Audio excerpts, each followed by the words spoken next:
Hey guys, I'm MG, and today I'll be looking at Cars 2, which is a 2011 American animated spy comedy film that is about Mater being involved in a dangerous spy mission to save his best friend Lightning McQueen from being killed during the World Grand Prix. And it was directed by returning director John Lasseter and written by Ben Queen. However, why don't we stop firing guns and start reviewing right now? This is often regarded to be the worst Pixar film of all time, and after seeing the whole movie, that checks out. I didn't see every film from them, but regardless, it's understandable why people hate this movie. But I wouldn't say I dislike it. It's worse than the original, sure, which is kind of insane, due to the plot having more potential to be fun, since it's more action-oriented, and you know how much I love action films. And to the movie's credit, the action sequences were all really good and enticing. Maybe not as much as I wanted it to be, but for what it was, they were all quite entertaining and have enough energy in them to be really satisfying. And the music is excellent, perfectly enhancing the tense nature of the set pieces, while also being ridiculously catchy and memorable, which is probably the movie's best attribute. Well, that and the animation, which is a huge improvement over the original's already solid animation, with all of the countries having a wide variety of style in it that makes the animation stand out.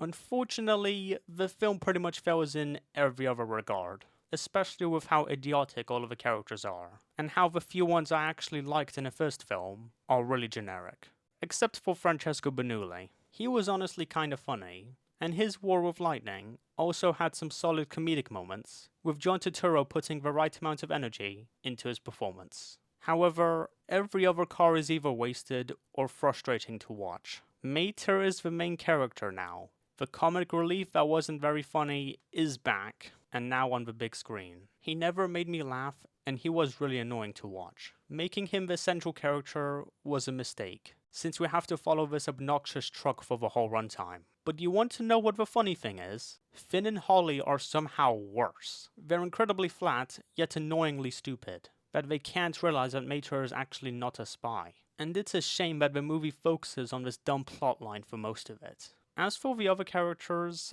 the villains have a decent moment of interrogating the blue car, and it was funny when Zundab just ran away. But he was still very lame, and the twist villain is as bad, because he was never menacing at all. And their plan is so nonsensical, that I'm not even going to tell you what it is. It's genuinely that stupid. Lightning is boring, and well, everyone is boring to be honest. The scenes with Lightning expressing regret were very jarring, cause they didn't have much plot relevance, and they lacked all of the emotion he was trying to make. They really didn't need to focus on Lightning and Mater's friendship, because in the original, they didn't really try hard enough to make their connection meaningful, and here, they try a bit too hard. The story is a bit convoluted, and it throws a lot at you in a way that doesn't feel very natural. I've tried to turn my brain off, since I think that's the best way to watch it, but when it talks about real themes of terrorism, I can't not take that seriously. The racing scenes were comparatively weaker than before, but they're not focused on very much, so I guess it doesn't matter.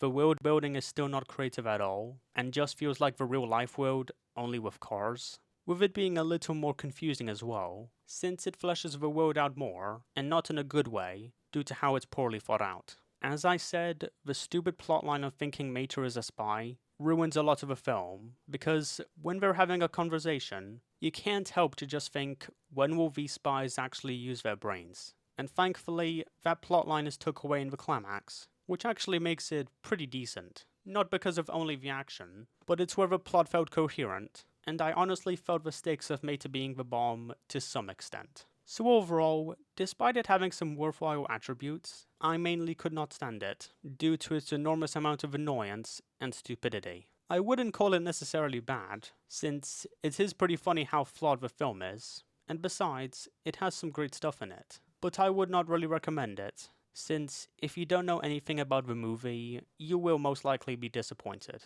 5.1 out of 10. Goodbye everyone, and thank you for watching. Bye!